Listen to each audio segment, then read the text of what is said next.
إنك حميد مجيد.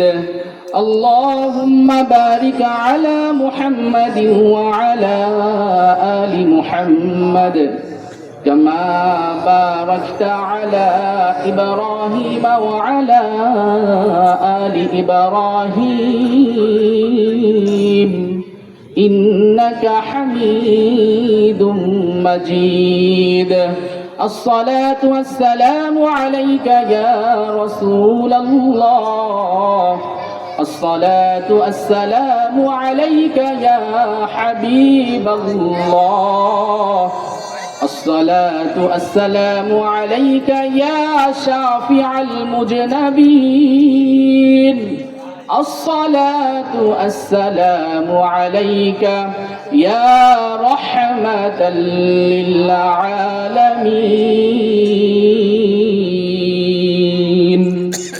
الحمد لله. সবাই বলে আলহামদুলিল্লাহ। গোলা পূর্বপাড়া বাইতুল মামুর জামে মসজিদ ও যুব কমিটির উদ্যোগে ৩০তম বার্ষিক ওয়াজ মাহফিল। আমার আগে অত্যন্ত গুরুত্বপূর্ণ নসিহত পেশ করছেন হযরত মাওলানা মুফতি সাখাওয়াতুল্লাহ কাসেমি সাহেব, মুহতামিম বড়আগুনি মাদ্রাসা। হুজুর অনেক বড় মাপের আলেম। সে যে কয়টা কথা বলছে, কেউ যদি এই কয়টা কথার উপর নিজের জীবনকে চালায়, ইনশাআল্লাহ আশা করা যায় আপনি জান্নাতের দিকে আগাবেন ইনশাআল্লাহ। কারণ উলামা ইকরাম যারা আল্লাহ ওয়ালা, নবী আর পাবো না। আল উলামা ওয়ারাসাতুল আম্বিয়া, ইনারা নবীর ওয়ারিস। ইনাদের দিকে তাকাইলে সগীরা গুনাহ আল্লাহ মাফ করে দেয়। এজন্য আজকে যারা মাহফিলের আয়োজন করেছেন, আল্লাহ তাআলা তাদের মাধ্যমে আমাদেরকে কথা বলার এবং শোনার তৌফিক দান করেছেন। আল্লাহ তাআলা তাদের হায়াতের ভিতরে বারাকা দান করুক, বলেন আমিন। এরকম ভালো ভালো কাজ করার তৌফিক দান করুক, বলেন আমিন। আল্লাহ তাআলা আমাদেরকে এখানে আনছেন, এটা আমরা বড় ভাগ্যবান। কেন? এখন আল্লাহ তাআলা আমাদেরকে নিয়ে আরশে আজিমে আলোচনা করতেছেন, বলেন না সুবহানাল্লাহ। কি আলোচনা করতেছেন আল্লাহ তাআলা? যে আমার বান্দারা আমাকে দেখে নাই, ফেরেশতাদেরকে ডাক দিয়েছে, ও আমার ফেরেশতারা, ইয়া মালাইকা, হে আমার ফেরেশতারা, উনজুর ইলা হাযা শাহ, ওইদিকে তাকাও, ওইদিকে লক্ষ্য করো। এই গোলাপ পূর্বপাড়া বাইতুল মামুর জামে মসজিদের সামনে কিছু বান্দা বসে আছে। এরা কি করে আল্লাহ তাআলা জানেন কি জানেন না? বলেন জানেন। এরপরেও কেন জিজ্ঞাসা করেন? আন্নাল্লাহা ইউবাহি বিকুমুল মালাইকা, হাদিসের ভিতরে আসছে আল্লাহ তাআলা আমাকে আপনাকে নিয়ে ফেরেশতাদের সামনে গর্ব করে। সুবহানাল্লাহ। কেন গর্ব করে? وَإِذْ قَالَ رَبُّكَ لِلْمَلَائِكَةِ إِنِّي جَاعِلٌ فِي الْأَرْضِ خَلِيفَةً قَالُوا أَتَجْعَلُ فِيهَا مَن يُفْسِدُ فِيهَا وَيَسْفِكُ الدِّمَاءَ وَنَحْنُ نُسَبِّحُ بِحَمْدِكَ وَنُقَدِّسُ لَكَ قَالَ إِنِّي أَعْلَمُ مَا لَا تعلمون।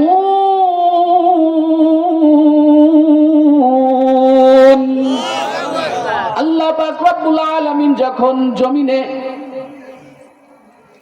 প্রতিনিধি পাঠাবে, হযরত আদম আলাইহিস সালামকে পাঠানোর জন্য সে সব কিছু আয়োজন করেছেন। ফেরেশতাদেরকে ডাক দিয়ে বলতেছেন, আমি জমিনে প্রতিনিধি পাঠাবো। ফেরেশতারা বলতেছে, ক্বালু আতাজআলু ফিহা মান ইউফসিদু ফিহা ওয়া ইয়াসফিকু দিমা, এমন প্রতিনিধি পাঠাবেন যারা ফেসাদ করবে, রক্তপাত করবে, মারামারি করবে। আল্লাহ তাআলা জবাবে বলছিলেন সেই সময়, قال إني أعلم ما لا تعلمون আল্লাহ পাক রব্বুল আলামিন বলেছেন, ও আমার ফেরেশতারা, আমি যা জানি তোমরা তা জানো না। এই জন্য আমরা এখানে বসে আল্লাহ তাআলার বরত্বের কথা আলোচনা করতেছি। এখন জমিনে যত জায়গায় আল্লাহ তাআলার আলোচনা চলতেছে, কোরআনের আলোচনা, হাদিসের আলোচনা, আল্লাহ তাআলা জানা সত্ত্বেও ফেরেশতাদেরকে ডাক দিয়ে দিয়ে দেখায়, ও আমার ফেরেশতারা, ওরা কি করে? আপনার বরত্বের কথা আলোচনা করে, কোরআন হাদিসের কথা বলে এবং শোনে। আল্লাহ তাআলা আবার প্রশ্ন ফেলায় তাদের সামনে, ও আমার ফেরেশতারা, আমার বান্দারা কি আমাকে দেখছে? বলে না না, আপনাকে দেখে নাই। বলে যদি দেখতো তাহলে কি করতো? না দেখে আমার আলোচনা করতেছে, জান্নাত জাহান্নামের আলোচনা করতেছে, যদি দেখতো তাহলে কি করতো? ফেরেশতারা বলবে, যদি দেখতো তাহলে আরো বেশি মোহাব্বতের সাথে গুরুত্ব সহকারে শুনতো, মানতো, আমল করতো। আল্লাহ পাক আবার বলে, আমার জান্নাত তারা দেখছে? বলে না না, জান্নাত দেখে নাই। বলে জাহান্নাম দেখছে? বলে না না, জাহান্নাম দেখে নাই। বলে জান্নাত জাহান্নাম যদি দেখতো তাহলে কি করতো? ফেরেশতারা বলবে, জান্নাত যদি দেখতো, জান্নাতের আশায় পাগল পারা হয়ে সবসময় আমলে থাকতো। জাহান্নাম যদি দেখতো তাহলে জাহান্নাম থেকে বাঁচার জন্য সবসময় তাওবা করতো, কান্নাকাটি করতো। যে কাজ করলে জাহান্নামে যাওয়া লাগবে সেই কাজ করতো না। আল্লাহ পাক রব্বুল আলামিন বলবেন, আমাকে না দেখে আমার বান্দা বান্দিরা আমার কথা শুনতেছে, আমার বরত্বের কথা। ও ফেরেশতারা, তোমরা সাক্ষী থাকো, আমার বান্দা বান্দিকে আমি মাফ করে দিলাম। এজন্য ভাই, এখানে আসছেন আমলের নিয়াতে বসবেন। যত সময় বসবেন, আল্লাহ রাসূল সাল্লাল্লাহু আলাইহি ওয়াসাল্লাম একবার সাহাবায়ে কিরাম একটা জামাত সেখানে তাশরিফ নিলেন। আয়েশা বলতেছে, তোমরা এখানে কি করো? বলতেছে, আমরা আল্লাহ তাআলা জিকির করি। ফেরেশতারা, সাহাবায়ে কিরামরা আবার বলতেছে, কেন জিকির করি? কেন তার প্রশংসা করি? যে কেন করো? যে এই জন্য করি যে আল্লাহ তাআলা আমাকে ইসলামের দৌলত দান করছে। সুবহানাল্লাহ। আমরা এখানে যারা আছি সবাই মুসলমান না? এটা বড় পাওয়া। আমরা কেউ চাইছে নাকি জন্মের আগে আল্লাহ আমার মুসলমান বানায়ো? আমরা না চাইতে আল্লাহ তাআলা এটা আমাদেরকে দান করছেন। বলেন আলহামদুলিল্লাহ। কিছু কিছু জিনিস আল্লাহ তাআলা না চাইতে দেয়, তার ভিতরে একটা হলো ইসলামের দৌলত দান করছে, বড় নিয়ামত। কেউ যদি প্রকৃত মুসলমান হয়ে আল্লাহর ডাকে সাড়া দেয়, আল্লাহ রাসূল সাল্লাল্লাহু আলাইহি ওয়াসাল্লাম বলেন, মান ক্বালা লা ইলাহা ইল্লাল্লাহ দাখালাল জান্নাহ। সুবহানাল্লাহ। যে ব্যক্তি খালিসান লিওয়াজহিল্লাহ, আল্লাহর সন্তুষ্টির জন্য এই কথা বলবে, লা ইলাহা ইল্লাল্লাহু মুহাম্মাদুর রাসূলুল্লাহ, যদি এই কথা আল্লাহ তাআলাকে খুশি করার জন্য বলে এবং প্রকৃত মুসলমান হওয়ার চেষ্টা করে, এমত অবস্থায় যদি মৃত্যু হয়ে যায়, আল্লাহ রাসূল সাল্লাল্লাহু আলাইহি সাল্লাম বলেন, দাখালাল জান্নাহ, আল্লাহ তাআলা তাকে জান্নাতে প্রবেশ করাবে। সুবহানাল্লাহ। এই কালেমার বড় দাম, এই কালেমার বড় দাম। বলছে, কেউ যদি ৭০,০০০ বার লা ইলাহা ইল্লাল্লাহ বলে, জাহান্নাম থেকে তার নাম কেটে দেওয়া হয়। সুবহানাল্লাহ। কত হাজার বার? কেউ যদি প্রত্যেকদিন ১০০ বার পড়ে, তাহলে মাসে কয় হাজার বার হয়? ৩,০০০ বার। বছরে কয় হাজার বার হবে? কয় হাজার? ৩৬,০০০। আলহামদুলিল্লাহ। ২ বছরে কয় হাজার হবে? ৭২,০০০ হয়ে যাবে ২ বছরে। কেউ যদি কয়বার? প্রত্যেকদিন ১০০ বার। কয়বার?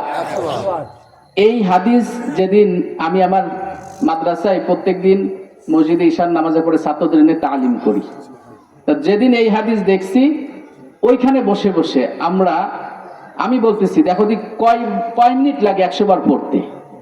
তা ওরা দেখলাম আলহামদুলিল্লাহ, কেউ ১.৫ মিনিট, কেউ ২ মিনিট। যারা একটু দ্রুত পড়ছে ১.৫ মিনিট হয়ে গেছে, যারা ধীরে ধীরে পড়ছে ২ মিনিট, ২.৫ মিনিট। 2 থেকে 2.5 মিনিট 100 বার পড়তে সময় লাগে, সেখানে 3 মিনিটই ধরেন না ভাই। 3 মিনিট সময় তো আমাদের চার দোকানে যে বসতে বসতে, আর এখন শীতকালে একটু আইট গুড় দিয়ে গরম হতে হতে 5-6 মিনিট লাগে যায়, ঠিক কিনা কথা? তা আল্লাহ তাআলাকে যদি খুশি করার জন্য আমি যদি প্রত্যেক দিন 3 মিনিট সময় দিই, তাহলে কি আমার ক্ষতি হবে বড়? আমরা চার দোকানে বসে কত কথা যে বলি, হ্যাঁ, এই দুনিয়ায় ভালো মানুষ নাই, কি কয়? চার দোকানে যে দুনিয়ায় ভালো মানুষ নাই, ও ভালো মানুষ চার দোকানে টিভির সামনে যে খুঁজে। আরে ভালো মানুষ খুঁজতে হবে মসজিদে আছে, মাদ্রাসায়, যে বড়গনি মাদ্রাসায়, গোলা মাদ্রাসায়, আল্লাহর ঘরে এসে দেখো ওই জায়গায় 4-5টার সময় তাহাজ্জুদে দাঁড়ায় যায়, ওই জায়গায় ভালো মানুষ। ও বিড়ি টানে আর কয় দুনিয়ায় ভালো মানুষ নাই। আছে না নাই? আছে। ভালো মানুষ বিড়ির দোকানে টিভির সামনে যে ভালো মানুষ খোঁজে, বোঝে না। আরে খুঁজবা তো আল্লাহর ঘরে আসে ভালো মানুষ, যে 5 ওয়াক্ত নামাজি কিনা। এই শীতের সময় লেপের তলতে কম্বলের তলতে উঠে কিনা, যখন কানে আজান যায়, যখন ফজরের সময় আসসালাতু খায়রুম মিনান নাওম, আসসালাতু খায়রুম মিনান নাওম, আল্লাহু আকবার,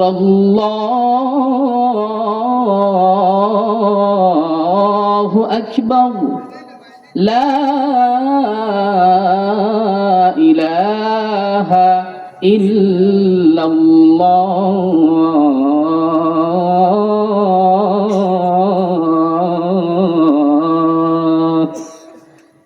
এই আওয়াজ যখন কানে যায়, ও সব কিছু ওই কম্বল ফেলাই থুইয়া আসসালাতু খায়রুম মিনান নাওম, ঘুম থেকে নামাজ উত্তম, কানে গেছে সঙ্গে সঙ্গে আউযু বিল্লাহি মিনাশ শাইতানির রাজিম বলে আল্লাহুম্মা ইন্নী আউযু বিকা মিন হামাযাতিশ শায়াতিন ওয়া আউযু বিকা রাব্বি আন ইয়াহদুরুন। শয়তানের কপালে লাথি মাইরা আলহামদুলিল্লাহিল্লাযী আহইয়ানা বা'দামা আমাতানা ওয়া ইলাইহিন নুশুর বইলা ওযু কইরা মসজিদে চলে আসে। এরাই তো ভালো মানুষ। লেপের তলে দিয়ে উঠবে না, সকাল বেলায় চার দোকানে এসে ভালো মানুষ খুঁজে পায় না। এজন্য ভালো মানুষ খুঁজতে হবে ভালো জায়গায় গিয়ে। নিজে আমল করব, সবার জন্য দোয়া করব। হুজুর একটু আগে আলোচনা করতেছিল, যে যত নিজেকে ছোট করবে আল্লাহ তাআলা তাকে তত বড় করে দেবে। সুবহানাল্লাহ। দেখেন, একটা জিনিস লক্ষ্য করলে বোঝা যায় আল্লাহ তাআলার কাছে বিনয়ী কত পছন্দনীয়। আল্লাহ তাআলা কুরআনে যত জায়গায় তার হাবিবকে ডাক দিছে, বেশি ডাক দিছে আব্দুন বলে। যেমন সুবহানাল্লাযী আসরা বিআবদিহি লাইলাম মিনাল মাসজিদিল হারাম। এই সুবহানাল্লাযী আসরা বিআবদিহি, এই আব্দুন হলো, এই আবদিহি হলো আল্লাহর রাসূল সাল্লাল্লাহু আলাইহি ওয়াসাল্লাম। মানে কি বলছে, সে তো সবথেকে দামি নবী, কিন্তু দেখেন তার পদ মর্যাদা। আমি এই জায়গায় উঠার আগে কত কিছু বললো না, হাফেজ মাওলানা এদিক সেদিক, কিন্তু আল্লাহর নবীরে আল্লাহ তাআলা এরকম বলছে নাকি সব থেকে দামি দামি নবী, সব থেকে শ্রেষ্ঠ দিক দিয়ে সব থেকে উপরে? কোন জায়গায় এরকম ভাবে বলছে আব্দুন। তাহলে বোঝা গেল আব্দুন অর্থ গোলাম। আল্লাহ তাআলার দাসত্ব যে বান্দা করবে আল্লাহ তাআলা তাকে বেশি পছন্দ করে। সুবহানাল্লাহ। যে যত আল্লাহর গোলাম হইতে পারবে, আল্লাহর দাসত্ব করতে পারবে, আল্লাহ তাআলা তাকে তত বেশি পছন্দ করে। সুবহানাল্লাহ। বিভিন্ন সূরাতুল ফুরকানের দিকে তাকান, তাবারাকাল্লাযী নাযালাল ফুরকান আলা আবদিহি লিয়াকুনা লিল আলামিন নাযীরা। তাবারাকাল্লাযী নাযালাল ফুরকান আলা আবদিহি, এই আবদুন দ্বারা কি বলছে? নাযালাল ফুরকান, আমি এই ফুরকান অর্থ কুরআন, সত্য মিথ্যা পার্থক্যকারী এই কুরআনকে নাজিল করছি কার উপরে? আবদিহি, আমার নবীর উপরে। সুবহানাল্লাহ। তাবারাকাল্লাযী নাযালাল ফুরকান আলা আবদিহি। এই আবদিহি এর হির মারজা হলো কুরআন নাজিল করা হয়েছে কার উপরে? আল্লাহর নবীর উপর। বিভিন্ন জায়গায় দেখা যাইতেছে আব্দুন দ্বারাও নবীকে সম্বোধন করছে। তা নবীর সম্মান কমছে না বাড়ছে? কেননা নবীর মতো দাসত্ব আর কেউ করতে পারবে? জান্নাতের সার্টিফিকেট পাইছে, এরপরও শুধু কাঁদে, শুধু কাঁদে, শুধু কাঁদে। সাহাবায়ে কেরাম বলতেছে, ইয়া আল্লাহ রাসূল সাল্লাল্লাহু আলাইহি ওয়াসাল্লাম, আপনার আগে পিছনে সব গুনাহ মাফ, গুনাহ তো করেনই না, এরপরও আল্লাহ তাআলা জানাই দিয়েছে আমার হাবিবের সব গুনাহ সামনের পিছনে সব মাফ, সে নিষ্পাপ, তারপরে এত কান্দেন কেন? আল্লাহ রাসূল কি জবাব দিয়েছে শুনবেন? আর আমরা একটু আমল করলে আমাদের আর খুঁজে পাওয়া যায় না। শয়তান এসে কি তুই তো তাহাজ্জুদ পড়ে ফেলাইছিস, 5 ওয়াক্ত নামাজ পড়িস জামাতের সাথে, তোর মতো আল্লাহওয়ালা এই গুলাগিরামি আর নাই। যারা আল্লাহর গোলামি করে এদেরকে জাহান্নামে নেবে এইভাবে, তাকাব্বুরি, অহংকার। কথা বুঝাইতে পারছি? যারা 5 ওয়াক্ত নামাজ পড়ে আল্লাহ ওয়ালা, ইনাদের কোন সময় অহংকার ঢুকাই দেবে অন্তরের ভিতরে, তোর মতো নামাজি, তোর মতো আল্লাহ ওয়ালা তো এই গ্রামে নাই। এই জন্য সঙ্গে সঙ্গে বলতে হবে, না আমার মতো গুনাহগার আর এই গ্রামে। যখনই অন্তরের ভিতরে কোন কিছু নাড়া দেবে, না আরে শয়তান, সঙ্গে সঙ্গে আউযু বিল্লাহি মিনাশ শাইতানির রাজিম করে আমার সাথে আর কি হচ্ছে, একটু আমল করছি তাও শেষ করে দেওয়ার জন্য, মানে পিন্ডি মারার জন্য আইসো আমার দ্বারে।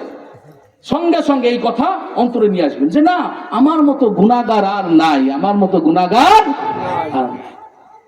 যে কথা বলতেছিলাম যে আল্লাহ তাআলা তার হাবিবকে ভালোবাসা আব্দুল বলছে, তার সম্মান কমে নাই। এটার দ্বারা এটা বোঝাইছে যে যত আমার গোলামি করবে, যে যত দাসত্ব করবে, তার সম্মান আমি আল্লাহ তাআলা তত বাড়ায় দেব। সুবহানাল্লাহ। নাযালাল ফুরকান, ফুরকান শব্দের অর্থ হলো সত্য মিথ্যা পার্থক্যকারী। কোরআনের আরেক নাম হলো ফুরকান, আরেক নাম কি? ফুরকান। সত্য মিথ্যা পার্থক্য করে দেয়, কোনটা জান্নাত কোনটা জাহান্নাম, কি কাজ করলে জান্নাতে যাইতে পারবা, কি কাজ করলে জাহান্নামে যাইতে পারবা, সব কোরআন পার্থক্য করে কি করে না? করে। সমাধান চাও যদি জীবনে মরণে, ফিরে যাও খুঁজে নাও চোখ রাখো কোরআনে, ঠিক কি না? সমাধান চাও যদি জীবনে মরণে, ফিরে যাও খুঁজে নাও চোখ রাখো কোরআনে, তবেই পাবে সুখ শান্তির ঠিকানা, তবেই পাবে সুখ শান্তির ঠিকানা, যদি মেনে নাও তুমি মনে প্রাণে। সমাধান সমাধান চাও যদি জীবনে মরণে, ফিরে যাও খুঁজে নাও চোখ রাখো কোরআনে, ঠিক না? সমাধান যদি করতে হয় আল্লাহ তাআলার কোরআন দিয়ে করতে হবে। সেটা রাষ্ট্রীয় সমাধান হোক, সাংসারিক সমাধান হোক, প্রত্যেকটা সমাধান যদি কেউ কোরআন দিয়ে করতে পারে, নিজের জীবনকে কোরআন অনুযায়ী চালাইতে পারে, আল্লাহ তাআলা বলতেছে ওরে আমি দুনিয়ায়ও কামিয়াবি দান করব, আখিরাতেও কামিয়াবি দান করব। সুবহানাল্লাহ। এইজন্য আল্লাহ তাআলা বলতেছে তাবারাকাল্লাযী নাযালাল ফুরকানা আলা আবদিহি লিয়াকুনা লিল আলামিনা নাযীরা, আমি আমার হাবিবের উপর এই ফুরকান অর্থাৎ এই কুরআন এই জন্য নাজিল করছি সেজন্য তোমাদেরকে সুন্দরভাবে সত্য মিথ্যা পার্থক্যকারী হিসেবে সব কিছু বুঝাই দিতে পারে। এখন নবী আর আসবে না, কিন্তু উলামায়ে কেরাম যে আপনাদেরকে বুঝাইতেছে, মানবেন তো ইনশাআল্লাহ? ইনশাআল্লাহ। কোরআন অনুযায়ী আমল করবেন তো ইনশাআল্লাহ? প্রকৃত মুসলমান হবেন তো ইনশাআল্লাহ? আমরা সবাই কই এই বাংলার জমিনটা কোরআন অনুযায়ী যদি চলতো, রাষ্ট্র যদি কোরআন অনুযায়ী চালানো যেত, তা আল্লাহ তাআলা কয় আমি তো তোকে কোরআন অনুযায়ী চালাইতে দেবো, যেরকম তালেবানকে দিতেছি, তালেবানকে দিতেছি, কিন্তু ওরা যা করে তোরা তো তা করিস নি, তোরা নামাজ পড়িস না, আবার কোরআনের রাষ্ট্র চাস। কথা কয় নামাজ পড়ে না, কোরআনের রাষ্ট্রই ভালো আছে। আল্লাহ তাআলা কি কয় শুনবেন না? সূরা নূরের ভিতরে আল্লাহ তাআলা বলেন ওয়া'আদাল্লাহুল্লাযীনা আমানু মিনকুম ওয়া আমিলুস সালিহাতি লায়াস্তাখলিফান্নাহুম ফিল আরদ কামাস্তাখলাফাল্লাযীনা মিন ক্বাবলিহিম ওয়া লায়ুমাক্কিনান্না লাহুম দীনাহুমুল্লাযী ইরতাদা লাহুম ওয়া লায়ুবাদদিলান্নাহুম মিন বা'দি খাউফিহিম আমনা يعبدونني لا يشركون بي شيئا ومن كفر بعد ذلك فأولئك هم الفاسقون আল্লাহ পাক রব্বুল আলামিন বলতেছেন ওয়াদাল্লাহ, আমি ওয়াদা দিতেছি, প্রতিশ্রুতি দিতেছি, আমানু মিনকুম, তোমাদের মধ্যে যারা ঈমান আনবে। কি আনবে? শুধু ঈমান এনে শেষ? বাপ মুসলমান, দাদা মুসলমান, হুজুর আমি শেষ করে দিচ্ছি, আমার সময় শেষ, অর্থটা করেই শেষ করে দেব। বাপ মুসলমান, দাদা মুসলমান, আমিও মুসলমান। কি কয়? নামাজ পড়বে না, রোজা রাখবে না, ভালো কাজ করবে না, বাপ দাদা মুসলমান, তাই ওই ওয়ারের সূত্রে আমিও মুসলমান। আল্লাহ করছে আমি তোমাদের খিলাফত দান করব। আল্লাহ নিজে কইছে সূরা নূরের 55 নম্বর আয়াত, আজকে বাড়িতে খুলবেন দেখবেন, ওয়াদাল্লাহ, আমি পরিশ্রুতি দিচ্ছি, আমি ওয়াদা দিতেছি, আমি আল্লাহ তাআলা, আমানু মিনকুম, তোমাদের মধ্যে যারা ঈমান আনবে, ওয়া আমিলুস সালিহাত, শুধু ঈমান আনে ঘরে বসে থাকলে কাজ হবে না, সৎ কাজ করতে হবে। কি কাজ? ভালো কাজ, ভালো আমল। ওয়া আমিলুস সালিহাত লা ইস্তাখলিফান্নাহুম ফিল আরদ, যারা এরকম করবে, ঈমানের উপরে ভালো কাজ করবে, আমি জমিনে তাদেরকে খিলাফত দান করব। সুবহানাল্লাহ। আমরা সবাই চাই যে বাংলার জমিনটা কোরআন অনুযায়ী চলুক, কিন্তু আমাদের তো ভাই করণীয় আছে কিছু। যে কোনো কাজ করতে গেলে একটা সিস্টেমে যাইতে হয় না? তো তুমি সিস্টেম ছাড়া যাবা আর আল্লাহ তা মেনে নেবে, এ তো হতে পারে না। মুমিন হতে গেলেও মুমিনের সিফাত আছে, ও বলতে গেলে অনেক সারা রাত পার হয়ে যাবে। সূরা মুমিনুন আছে, ক্বাদ আফলাহাল মুমিনুন, মুমিনরা সফল কাম। প্রথমে বলছে আল্লাযীনা হুম ফি সালাতিহিম খাশিউন, সফল হইতে হইলে নামাজ সুন্দর করে আদায় করতে হবে। নামাজ পড়বে না মুসলমান, হ্যাঁ নামাজ পড়বে না, সামনে রমজান মাস, কেমন মুসলমান তুমি, কেমন মুসলমান, নামাজের সাথে নাই পরিচয়, মানো না কুরআন, তুমি কেমন মুসলমান। ঠিক কি না?